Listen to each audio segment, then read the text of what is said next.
Good evening, this is Pine Leaf Needles, and welcome to LOTRO Players News, where we take a look at the latest news in LOTRO, and here at LOTRO Players. Tonight we have Andang, Hey everybody. Raxwolf, Hello, everybody. Ethelros, Hello.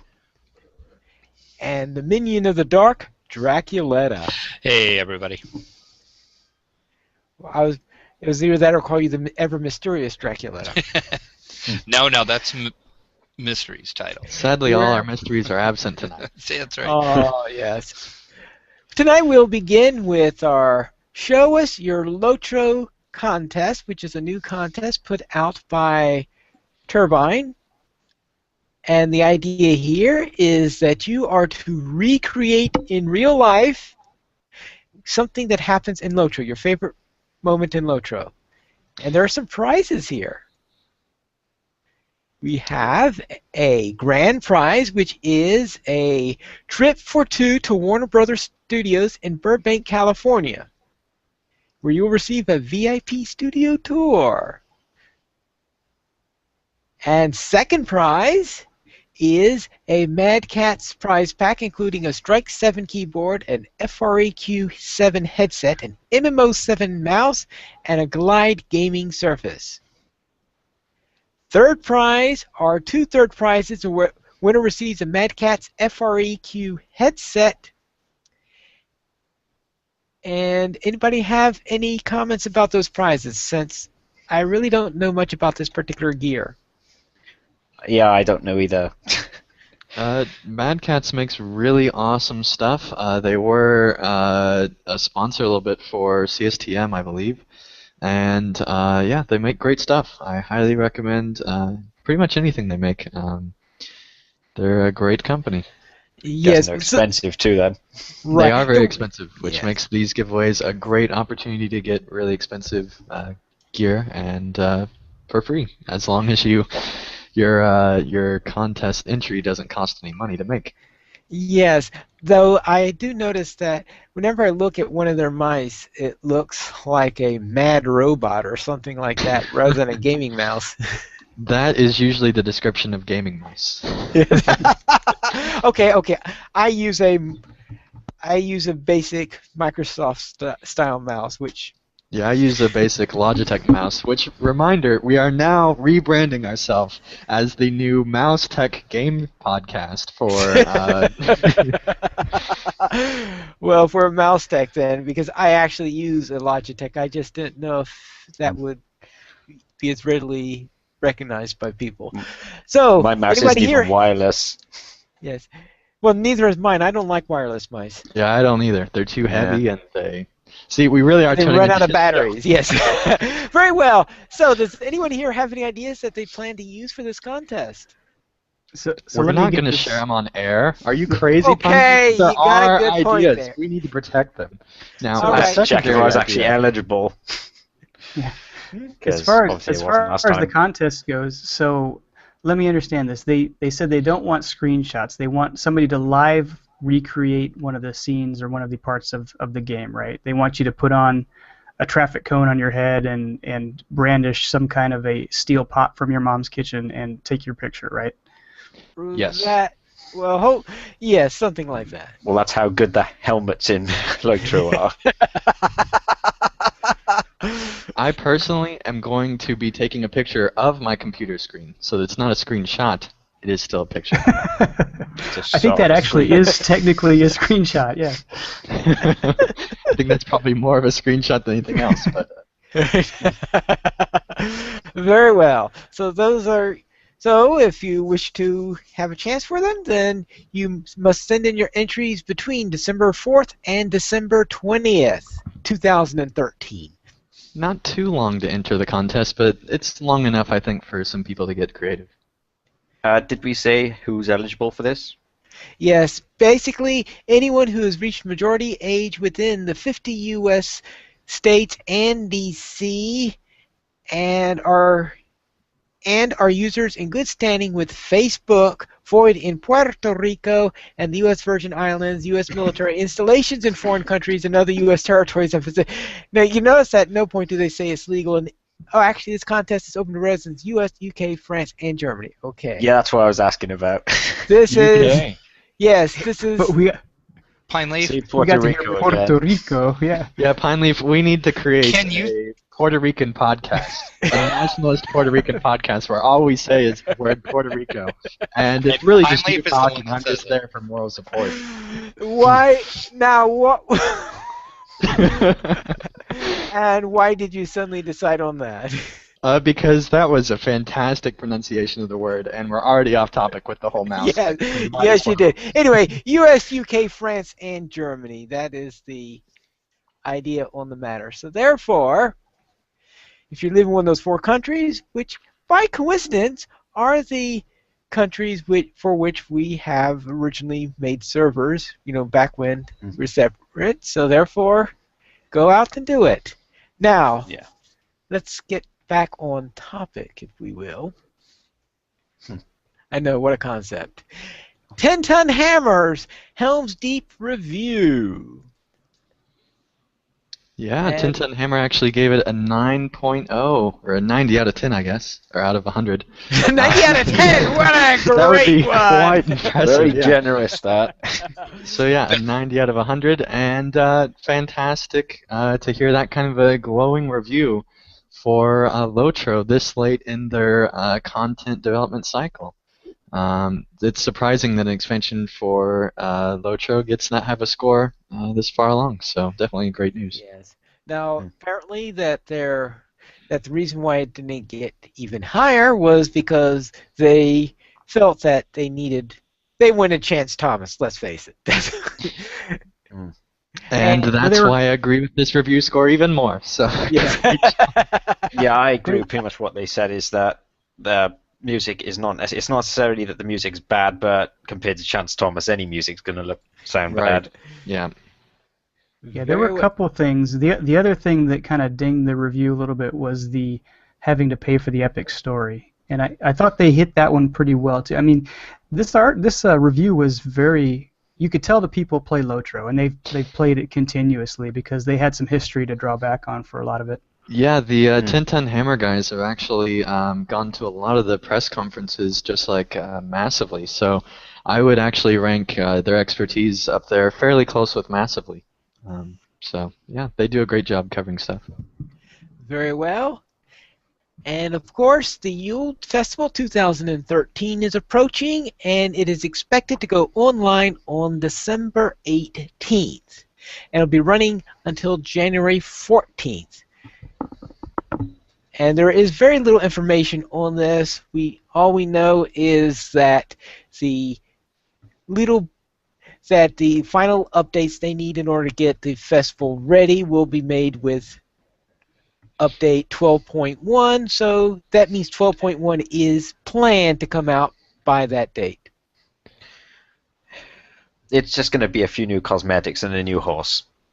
Most likely, 99% likely, that is all it's going to. Well, they do have to decide what they are going to do about the festival currency, because last year they went through all this effort to create a new currency that would be used in all festivals, and it was never used again.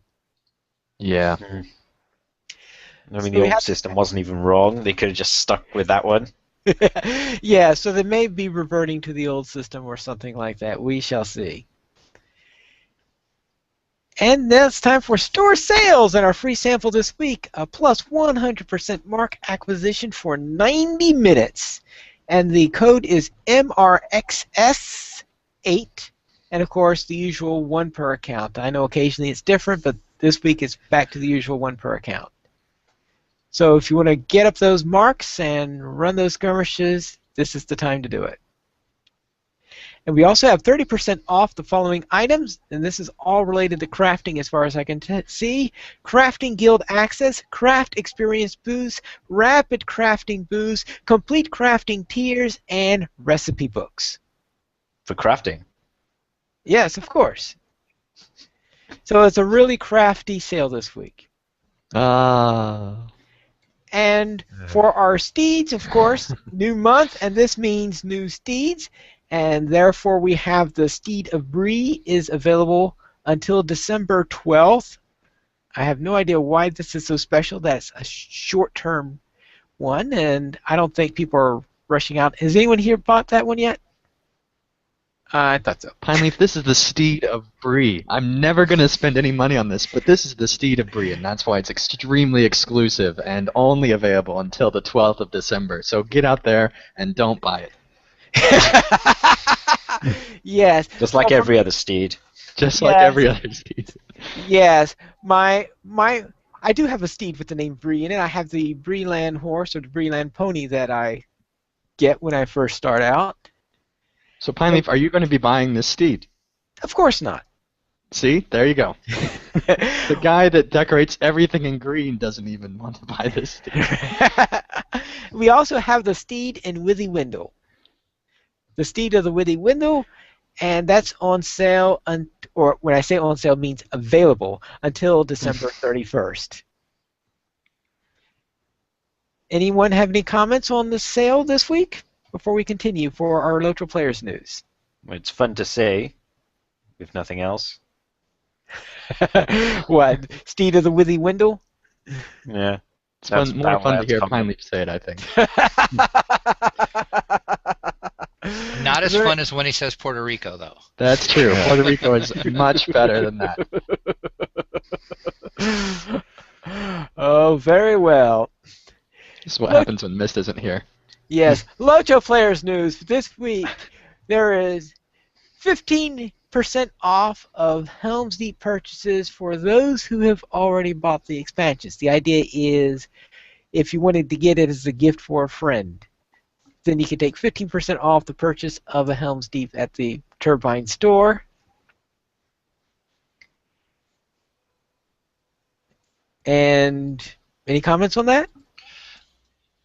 I still never got this email. You never got the email. Well, I had gone a long time. I had gone almost a year without getting emails from them. But when the latest beta opened up, I started getting emails again. So I've been getting them. All right, the expansion quad pack holiday giveaway. I think Brannick knows something about this, and Danny knows something about this. Too many podcasts. Yeah, too many podcasts. Clearly. Let's see, who's the guy that's the lead host on this one? Brannick, why not? Let's just go with it. Alright, yes, Andang here, saying that the expansion quad pack holiday giveaway launched this week, and basically everyone has until December 19th to leave a comment on this post, and at that point we'll go to random.org and have it select a random number, and the number will correspond to the count of the comment. And yeah, that's all you have to do is just leave a comment and have a chance of winning the 4 original expansions to LOTRO. So a great deal for the holiday season. Very well. And who's eligible for this contest? Everyone but the people who write for LOTRO players or have previously written for LOTRO players. So Well, even you, Sapiens. Sapiens? That's the rules. I'm just pulling that out there. Okay, very well. So therefore, if you're not a member of the LOTRO Players Writers Association, then you may be eligible for this, which means if you're on this podcast tonight, you're not eligible. I lost my membership card to that. Where's my association due? We Very get you well. out of entering giveaways.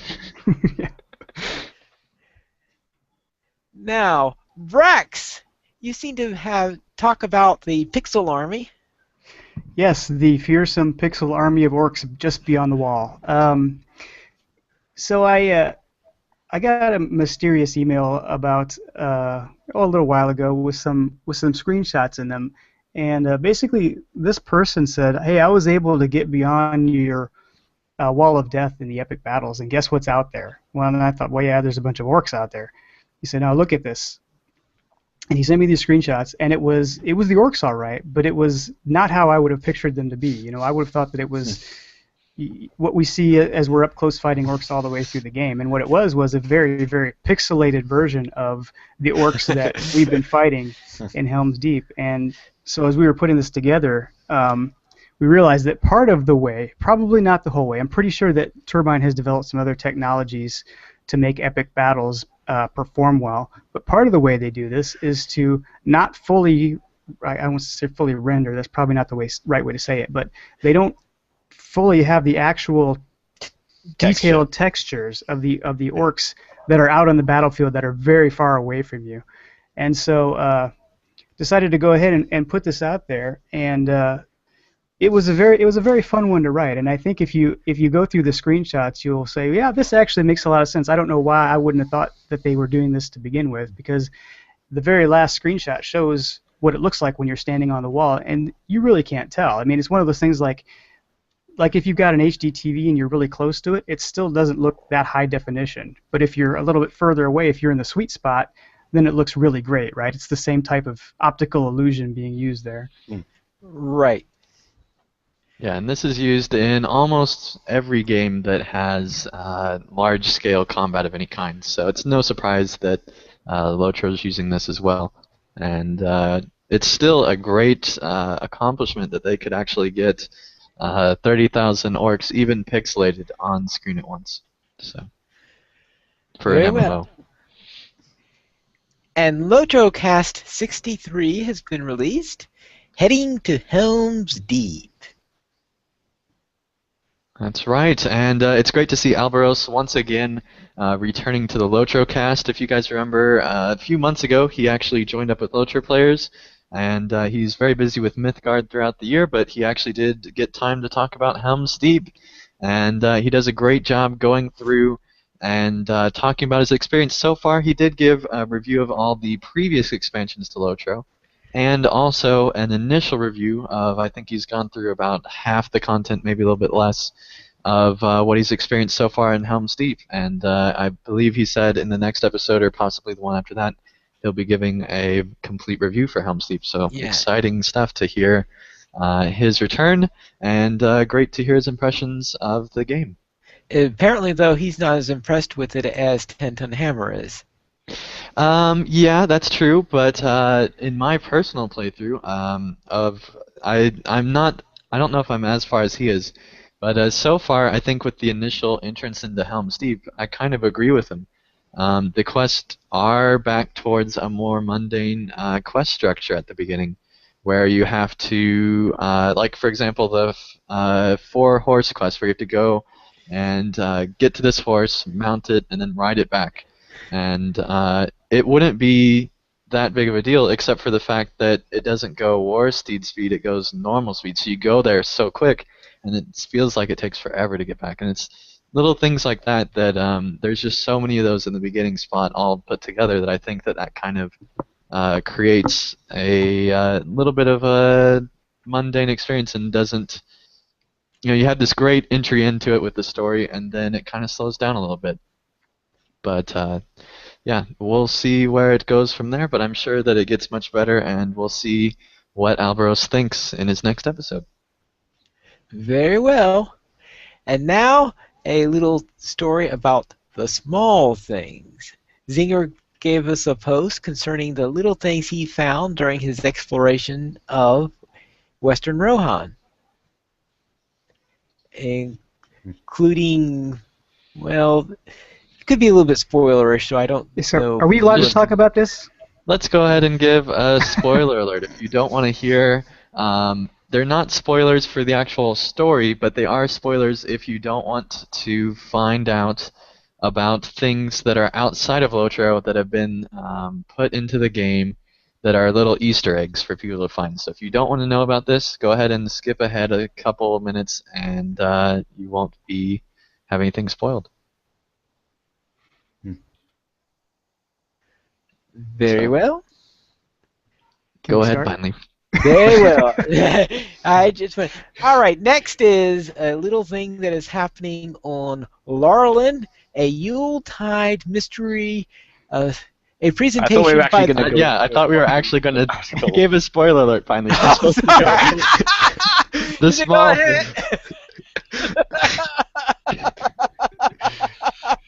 Oh my. All Oh, right, God. all right. Very well. Looks okay. We'll head back to the small things. In this case, the small thing is Goldilocks, Yeah, where that was pretty cool actually. I love Zinger's stuff, by the way. He does a great job. And I read this. I didn't read it at first because I saw his spoiler warning, and then Andang talked me into reading it, so I read it. And I read the Goldilocks thing, the Three Bears thing, the day before I actually stumbled on it. And honestly, even though I had read it, it didn't spoil it for me because I got there and I was like, oh, look at how they did this. I understand now. You know, it was a lot of fun. I actually found this during the beta myself, so it was quite interesting to find it there. yes. All There's right. lots of little details in the building and everything that relates to the story. Yeah, exactly. Yeah. Yeah, it's quite an interesting picture there. Very well. Someday I have to get out there and have a look at that. And yes. I didn't notice. I didn't when I was doing it. I went through the town with the auction and I missed it. So I'm gonna have to go back and check that out. I would like to point out that this is by no means the first time Turbine has actually interwoven things into LOTRO. There have been all sorts of references, including rabbit caves and very interesting things throughout LOTRO. So it's good to see that they're keeping up this this kind of thing where there's off to the side of the map there's these little hidden things that make you smile when you see them. There's a few other ones in Western Rohan too that he didn't find in the article too. In the same auction house as the one where the auction takes place, there's like a little basement sort of thing where they keep all the items, and a woman will occasionally go down there, and there's two soldiers gun door, and she'll interact with them and all that. And there's also a little horn in a cage, like the living tree, and it'll just shake every so often. You can actually hear it when you're upstairs.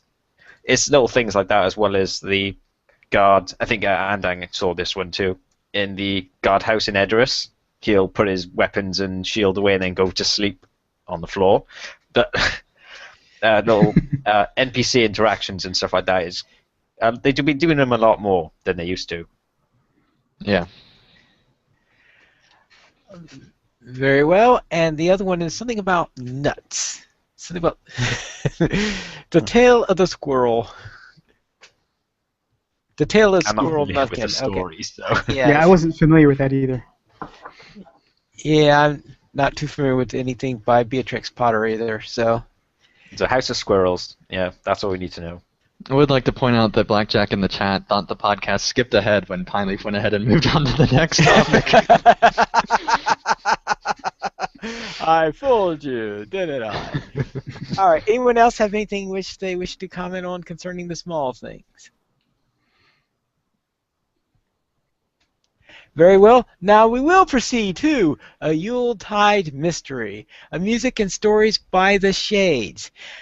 Now, last year I went to their concert, which was the Lady of the Golden Wood, and that was an excellent presentation. So I'm sure this will be a wonderful presentation once again this year.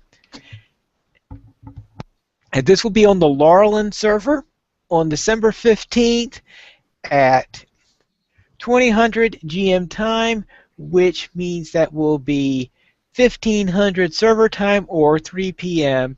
for those of you who can't translate that. That's right. And I would like to say that I absolutely love the Shades songs. That's why we had Acacia actually write a song for our intro to the podcast. She does a great job every time, and even just the if you've never heard any of her songs, go to this post that's in the show notes and listen to the video there, because that's one of my favorites that she writes. So definitely recommend going and looking at that, and highly recommend going to the event on the 15th. Yes, I believe I think I got tickets for a live event about a week before the date for that was announced. Yeah. So you're going to the Shades one, right?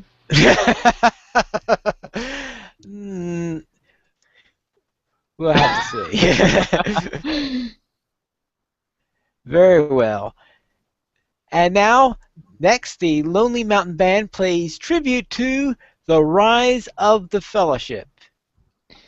Yes, and this is a fantastic video made by John DiBartolo, who is the founder of the Lonely Mountain Band and also, I believe, the head of the real-life Lonely Mountain Band.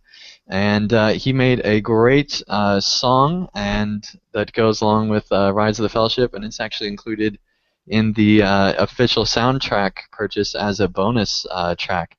So the cool thing about this trailer is it actually shows Rise of the Fellowship being on various places in New York. That's where John is actually from. And he filmed lots of places where they showed stuff like that. And it's cool to see like the Middle Earth Network logo being displayed on giant televisions in Times Square, I believe, or very close to it. And also LOTRO being shown on those kind of places. It's very cool. And that's because of the distributor that the Rise of the Fellowship actually had a good sized marketing, so that's really cool. And there's also a link in the article to the soundtrack where you can actually purchase that as well.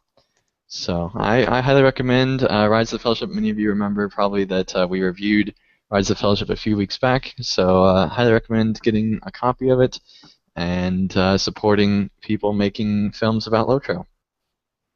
Very well. Now, Brax, what's your pick for this week? This pick comes from Whiteberry, who's actually joining us tonight, and she did a really cool thing this week where, so one of my big, I think, maybe issues with trying to follow Turbine and their news is that the communication sometimes is a little irregular, and especially if it happens over the course of a long period of time. There's different ways that they communicate things, and it gets kind of scattered. So specifically last week, we started talking a little bit with Sip when he was on about the housing, because now we've got Helm's Deep out. We've been playing it for a couple weeks, and the next thing that people are looking forward to is this housing update.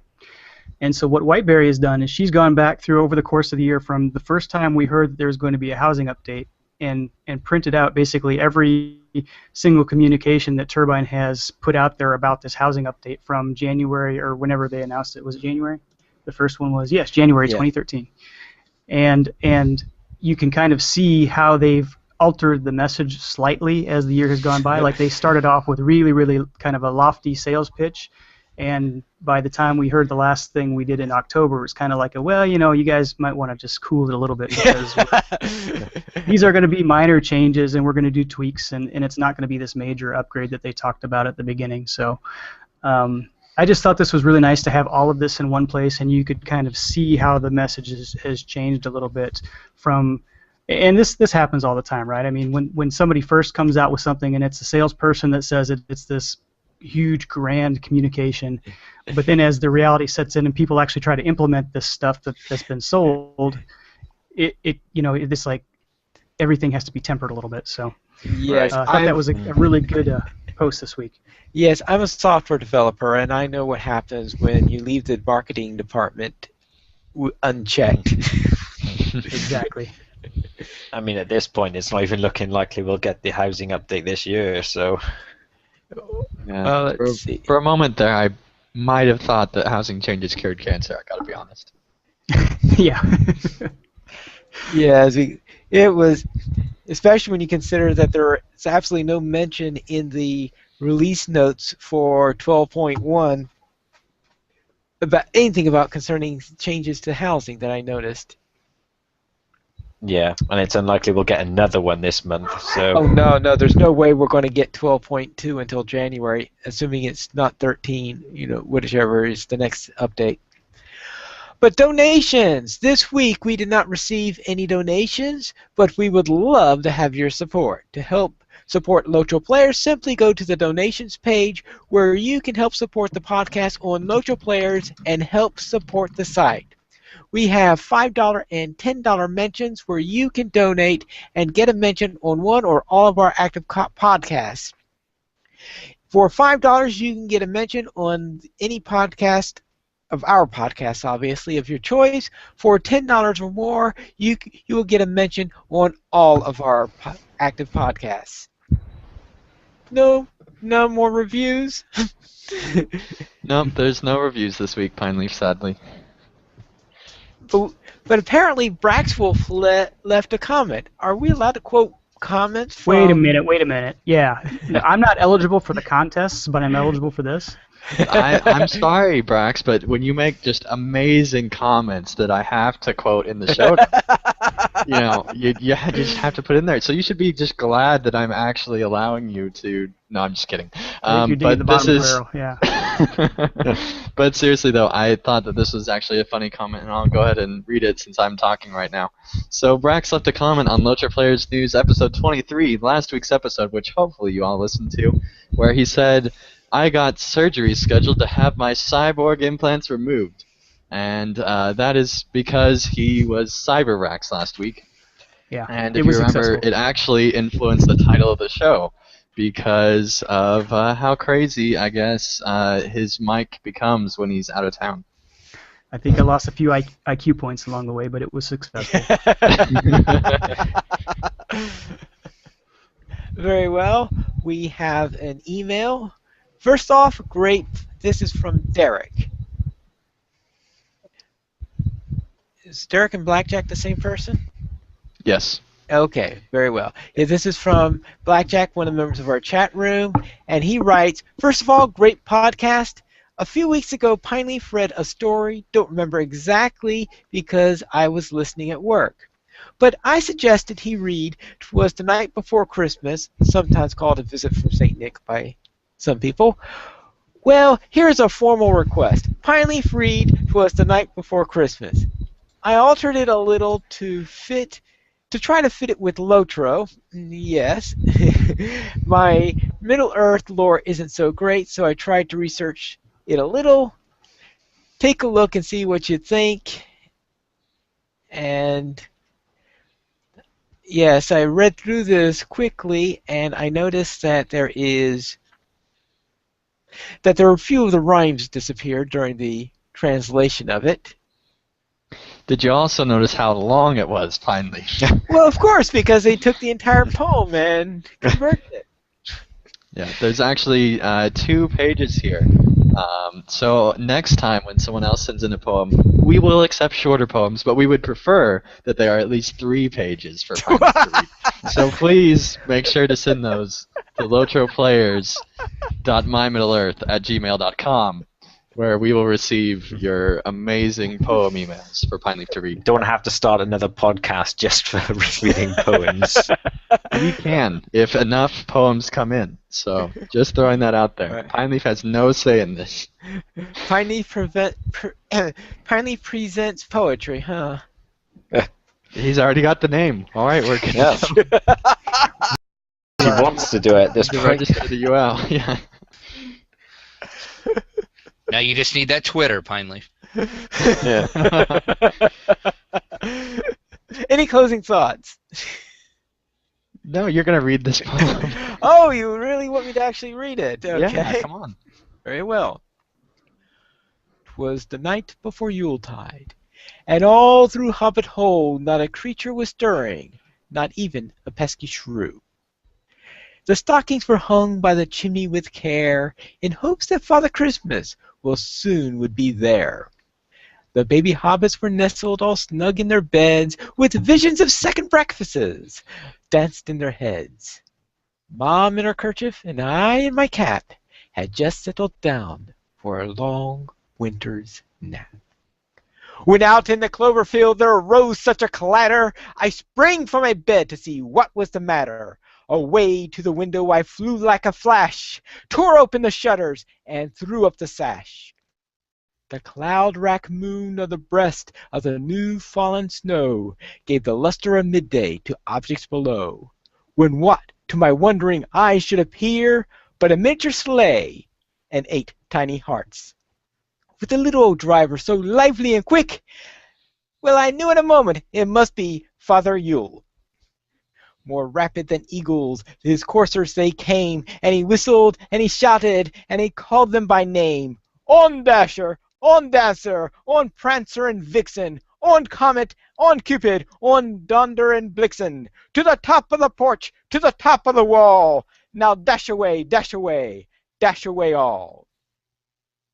as dry leaves that before the wild hurricane fly, when they meet with an obstacle mount to the sky. So up to the rooftop the hearts they flew, with a sleigh full of toys and snacks, and Father Yule too.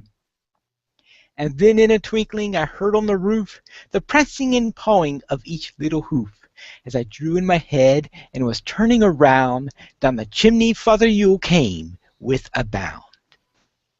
He was dressed all in conies from his head to his foot, and his clothes were all tarnished with ashes and soot.